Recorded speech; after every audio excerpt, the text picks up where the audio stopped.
Hello everyone. I'm a little bit late to the game. I've been playing a lot of Breath of the Wild.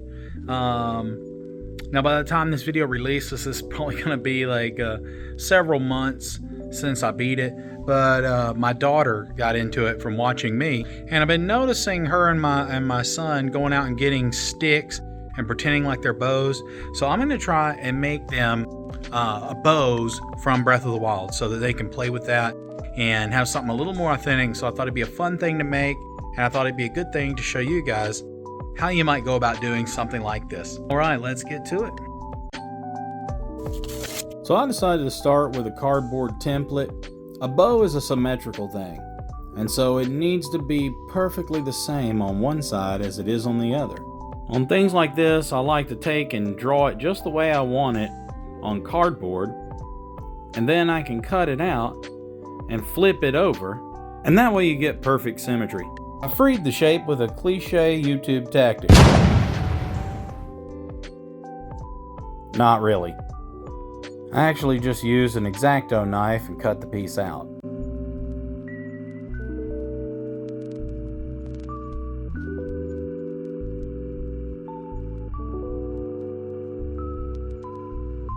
Now that the piece is freed, I'll inspect it.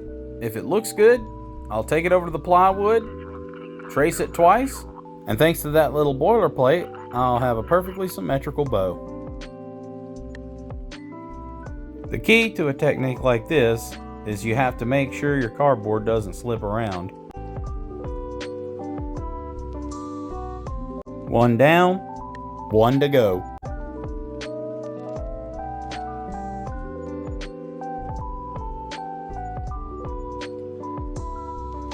Now that that's done, let's look and see how it turned out. Well, I'd say that's good enough. Time to clamp it down and cut it out. And for that, I'm going to use a jigsaw. Normally, this is just like drawing, but this piece gave me a little bit of trouble. As soon as I started cutting, I noticed that little slivers and chunks of wood were starting to split off of this plywood. It was old and raggedy, so I tried to take one of my printmaking gouges and go around all of the outlines. I thought this might stop the plywood from splintering. Now to get to those hard to reach places.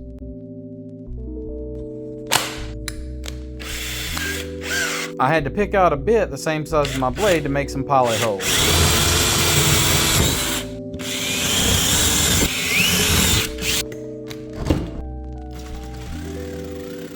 As you can see, going around the outline with the gouges didn't help one bit.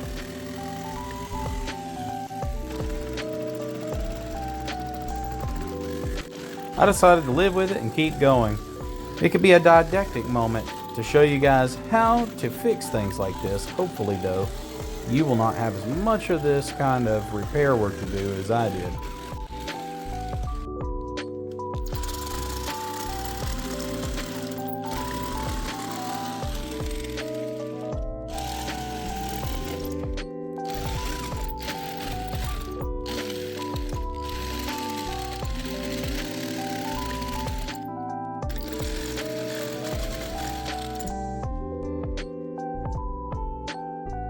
This is where I decided to try a different type of gouge, but to be perfectly honest, I don't think it really did much good either.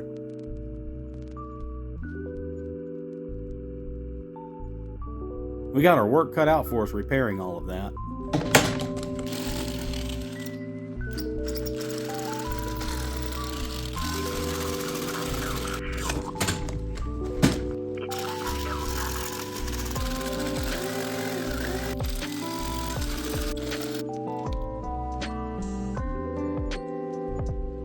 Looks like someone needs to sharpen his gouges.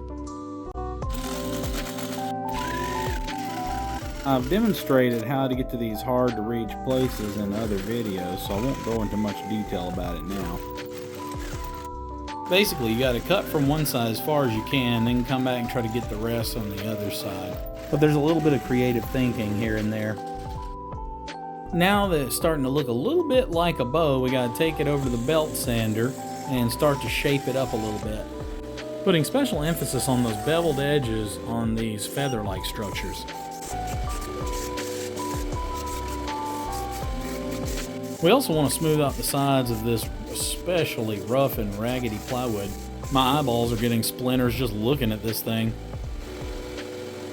One of the methods we're going to use to fix this bow is putting wood glue in all of these missing chunks and then starting to place wood back in those gaps. This is an especially good technique if you're going to be staining, which we're not.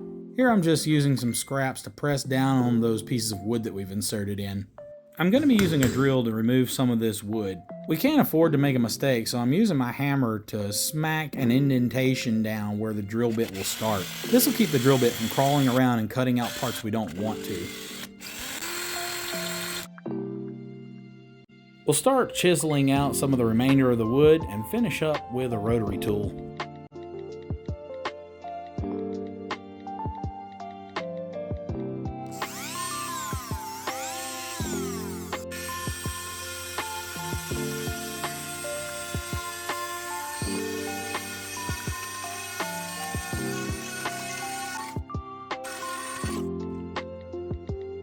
Now we've got a rough shapes, but we got a lot of refining to do. Let's look at another method for fixing some of these chipped pieces of wood. We're going to be using JB Weld to fill in some of the small to medium-sized gaps.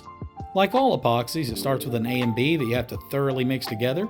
Black and white, mix it together till you get a nice, even gray.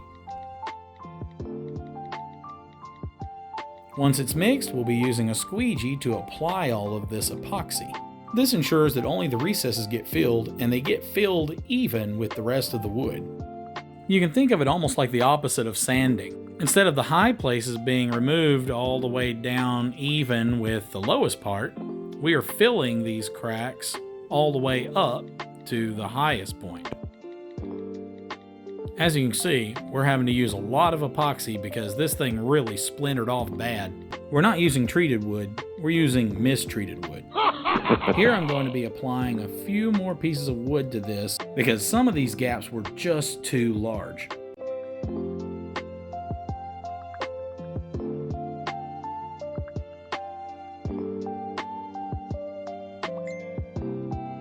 Once this thing dried, I sanded down the spots that were high, and I'm using the chisel to cut away some of the excess. This will save me a couple hours of sanding.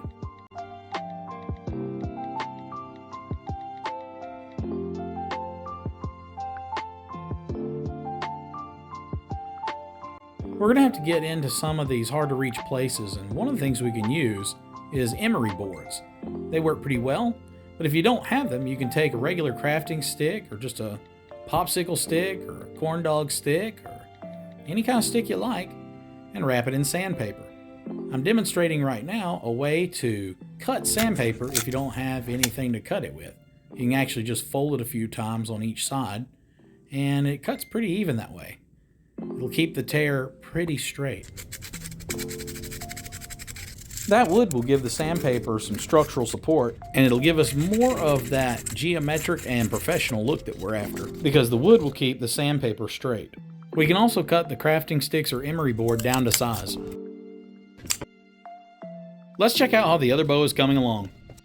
For my son, we're going to be making a dragon bone Boko bow, so I'm trying to think about how big I want this horn to be. To save on polymer clay, we're going to make the inside and basic shape out of tin foil. Remember to tear off more than you think you'll need because the whole way this works is we're going to be compressing the tin foil. Eventually you'll learn how to do this with quite a bit of proficiency and it'll get easier and easier. Until then, it's probably easier to err on the side of too much foil. Now it's time for the polymer clay. I'm just going to cut off a chunk and then I'm going to roll it through this press to flatten it out. We call these flattened bits of clay slabs. Some people use pasta rollers I've seen on YouTube. I'm using a jewelry press. I'm just trying to get good coverage with the clay in a thin sheet, tearing off the excess that I don't need.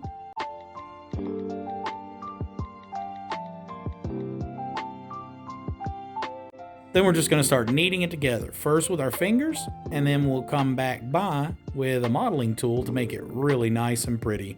In all honesty, you can do the whole thing with your fingers, but the modeling tool just makes everything so much easier. Just look at it. Are you looking at it? Good.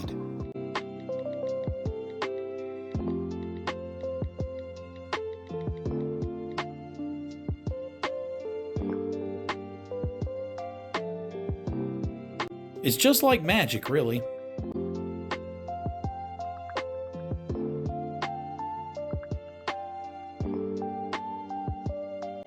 And there you have it. If there's any texture on this, you can go back over it with a brush and some isopropyl alcohol to smooth it out. But I like the textures because we're going to be making a bone. As a matter of fact, we're going to be adding some extra of our own. Texture is our friend, and you'll see why in a minute.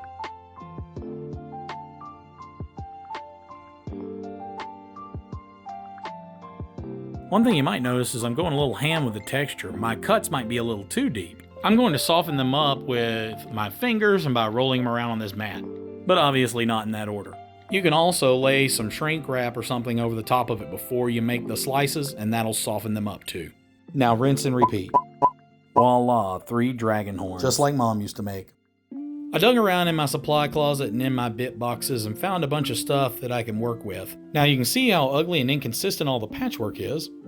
So we add a little primer to see what we're really working with. A lot of people think you can hide flaws with spray paint, but you actually accentuate them. I like to throw on a little coat of primer just to see how much I messed up and what I still need to do to fix it. It also turns everything one even color so that my brain doesn't get confused by all of that contrast. It's very smooth. My brain is, not the bow. As you can see, I've cut out the insert that I had in the middle of the bow, and I'm going to replace it by this really interesting plastic piece. I just need to trim it to size.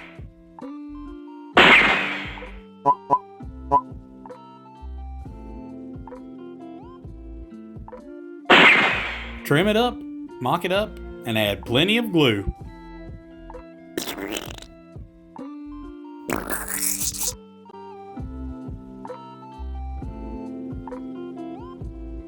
Since I ran out of cyanoacrylite accelerator, I'll just hold this in place for about 45 minutes. And now we're going to do some more patching. This time we're going to be using Bondo. It comes with this hardener that we have to mix in. Creamy. We'll be mixing it a lot like we did the epoxy, but it is not a 1-to-1 ratio. Did I need to use all these different techniques in order to fill these gaps? Well, no, but I wanted to show you several different ways to do it.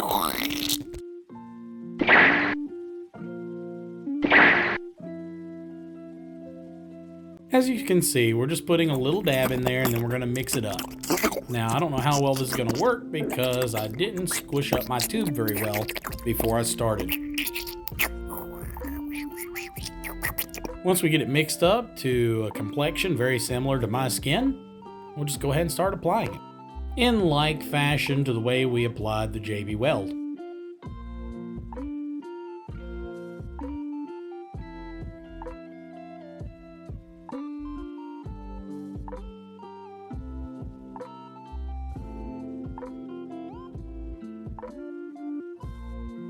Sometimes you can drive yourself crazy trying to get this on really smooth and straight, but sometimes it's better just to bulk it on there and then cut the rest off with a knife before it dries all the way, and then sand it up.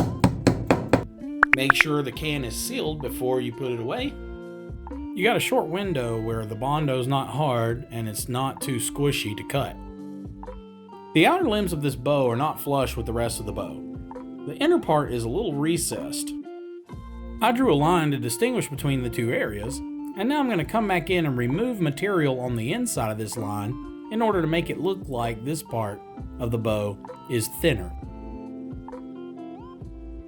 I'm using a V-gouge here to mark it out and make my cuts nicer.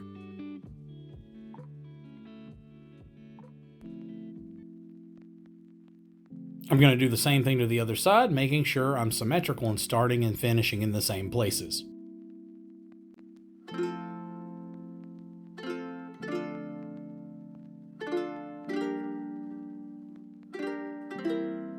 Now that I'm done with that, I'm going to come back by with a slightly larger gouge and start to shave some of that wood away. It's going to look like this whole inner piece is a lot thinner than the outside, but in reality, it's going to taper back. I'm not going to carve the whole bow down on the inside. It's just going to make an optical illusion. Once I get all the wood chipped away, I'll sand it down really good and make it look nice and smooth and pretty. And then I'll repeat the process on the other side.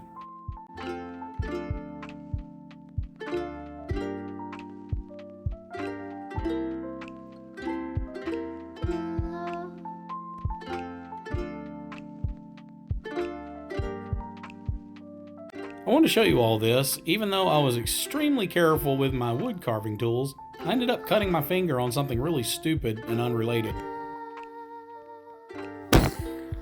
We're going to do the bulk of the sanding with this orbital sander. It'll make this really fast and easy. I don't really recommend this brand. It quit working after a few uses and I had to take it apart, which was quite a trick. I had to put some things back together that came loose inside and then put it back together. I forgot to mention it earlier, but you can also use files to get to those hard to reach places. So people always ask me, where do I keep my files at? Well, in my filing cabinet, of course. Now it's all starting to come together. We've got that little interesting bit greebled in the center of the hole, and we got this flush little nice recess here. Now you can start to see what I was talking about. It kind of makes this look like two distinct pieces. Now I got this all sanded down and decided to use a really light violet spray paint, and now it's time to do some greeblinging. I thought about using this bit here to make a stabilizer on the bow, but I realized that my daughter would just break that off probably almost instantly. The Falcon bow has a lot of designs on it. On the game they're 2D, but here I decided to make them 3D. These are leftover negative spaces from a model of a tractor that me and my daughter put together. I thought they looked interesting, so I decided to keep them. Now we're going to be using some white leather to go ahead and wrap that handle and make it look really nice. I'm going to be using a metal ruler and an X-Acto knife so I can cut some nice even strips.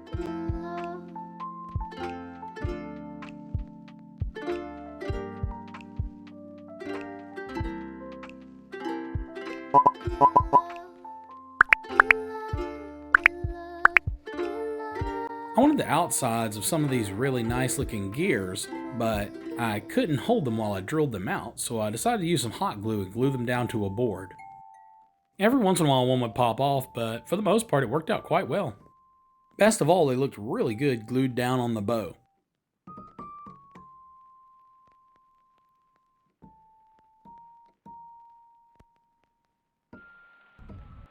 Meanwhile, back to my Boko boy. We're going to be using an oven to cure our polymer clay. So we're going to turn this bad boy on, and then we're going to set the temperature to about 275-ish. We're going to let that preheat and then put our pieces on a baking sheet. We're also going to put on a little amogus that one of my students made. So let's pop these bad boys in the oven, and then we're going to leave them in there for about 10 minutes and check on them. But they should be done. That went splendidly. Oh, yeah. Now it's time to add a little paint. We don't want this to be solid, plain white, so we're going to add a little bit of yellow in there to kind of give it a little bit of a dingy look, like it's been sitting around out in the weather, aging, getting dirty. You know, all of that stuff that bones are typically want to do. We'll give them all a nice base coating. We're using acrylic paint, and the good thing about acrylic paint is that it dries fast. And the bad thing about acrylic paint is that it dries fast. Because it dries so fast, we should be ready for another coat in just about 10 minutes or so. Now that everything's nice and dry, we're going to come back and do a little bit of a stain. So I've mixed up some kind of dirty colors. Some earth tones like some sienna and yellow ochre. Then I'll wipe it away and the colors only remain in the recesses. We're also going to do a wash, a dark oil wash, that kind of achieves the same kind of thing. It's really going to bring out our textures and kind of make this thing look authentic, like a dirty, dirty bone. And that, my friends, is how it's done. Look at those details. very rich, very pleasing to the eye. Since these bows don't flex and they're made for kids, we're going to be using nylon string for the bowstring, which means the ends will fray unless we burn them. Now we're going to stain them to make them look not so clean. I'm just pouring in some of my morning coffee in a Tupperware, and I'm going to soak it up real good. Now, for the rest of the bow, we're going to put on another dark wash. We're going to make it look kind of battle-worn and like it's seen some rough times. And it's going to give it that same kind of really nice look that the bone had for the Boko bow. We're just making sure everything gets a nice liberal coating, and then we'll wipe off the excess later with a paper towel. This is just some black or black and brown oil paint mixed with mineral spirits. I'll show you how to make it in another video.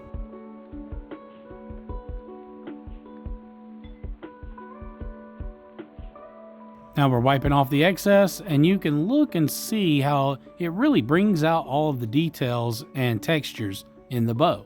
We'll just set our bow down on our silicone mat, and that way we can wrap it with the leather. In order to make the leather stick with the glue, we're going to have to give it a tooth with this sandpaper. Spray paint is very, very smooth and slick, and that glue's not going to want to stick unless we give it something to stick to. So we're just going to scratch up the surface like that and add a little glue to that scratch, and then it's ready to hold our leather in place.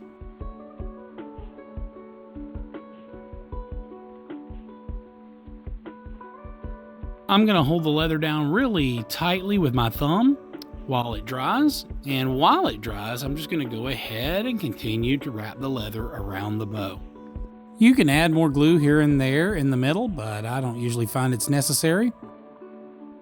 I'm just going to add some more super glue here to the end to make sure that it stays in place.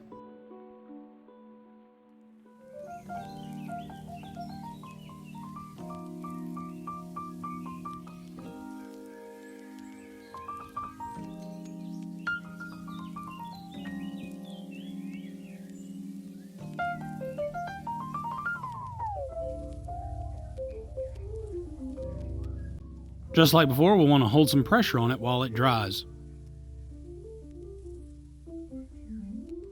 After about an hour, we can take the clamp off and inspect our work.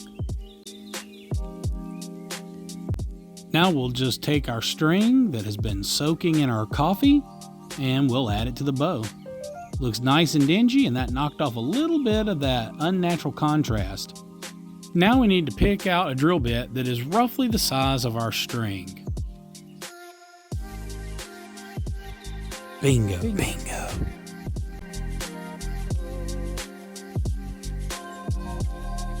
I'd say that's close enough. Time to make some holes for our string to go through. The first time through is the pilot hole to keep the wood from splitting anymore. I've had enough of that for one project.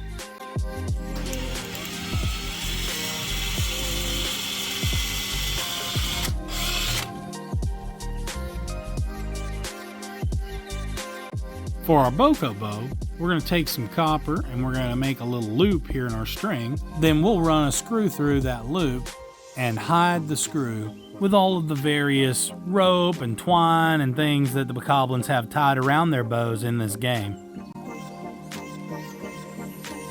I'm wrapping the copper around one side of the string, then I'm going to do the same to the other side. I'm bending it a little bit at a time to get the curves that I'm looking for, and then I decide to come back in with a chisel and finish the job.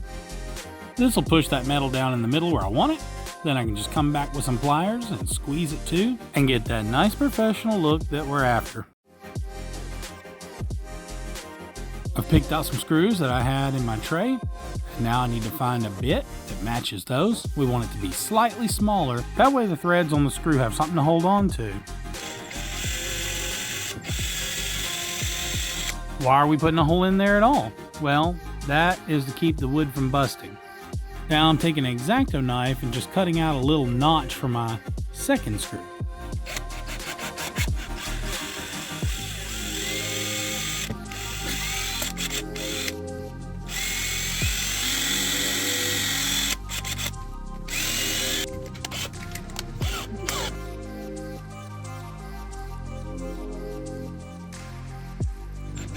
One thing to keep in mind when you're fastening these strings in, don't get heavy-handed with the cordless drill. You can strip out the threads that you created in the wood. Now we've got all the pieces of the Boko bow, we just need to do some assembly. I'm gonna wrap it like I did the other bow, but this one has a little bit different aesthetic. There's more negative space and the leather looks wrapped a little looser. Because of that, I'm gonna be adding glue a little more frequently.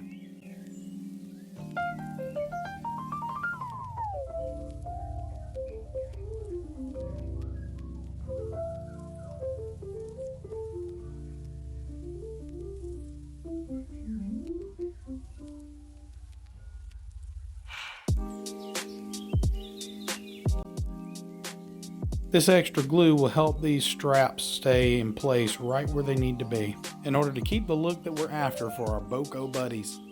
Now that that's done, let's add the rope to the top and bottom of the bow. We don't need all this string, it's a little too thick. Now we're going to secure our rope in place with a little bit of hot glue, and we're just going to wrap it up really good.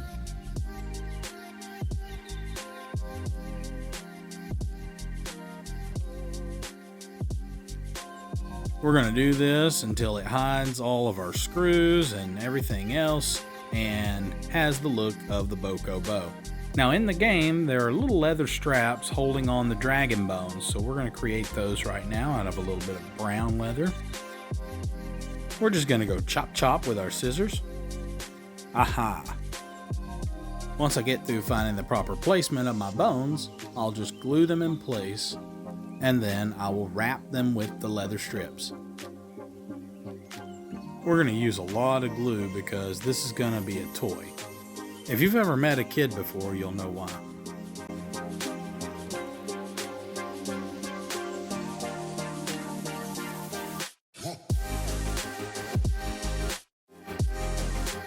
In hindsight, I probably would have used a lot more super glue as well.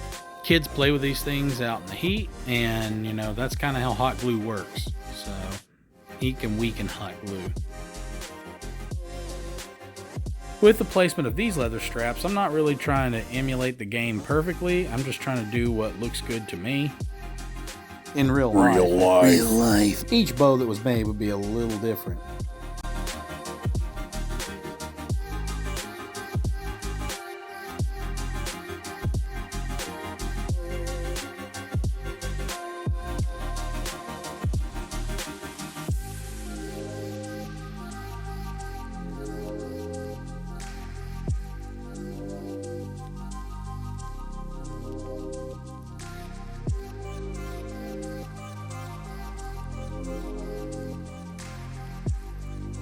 Two down, one to go. And I just did the same thing to the other side. And that's done. Let's finish up the Rito bow.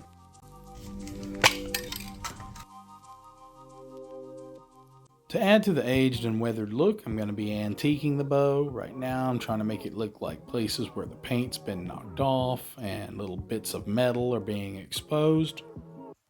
To do this, I'm using silver paint and a light touch with a kind of a well-worn brush. I find that the stray bristles really help with the look.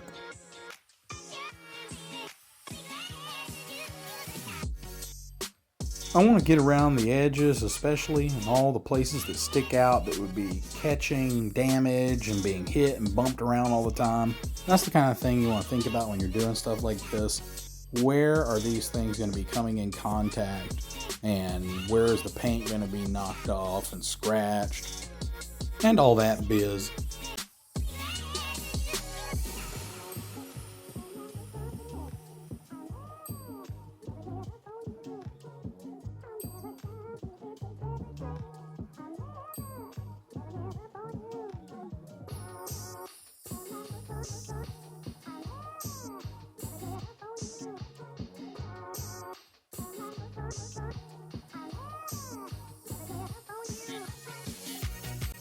I also try to be a little bit sporadic with the pressure that I use.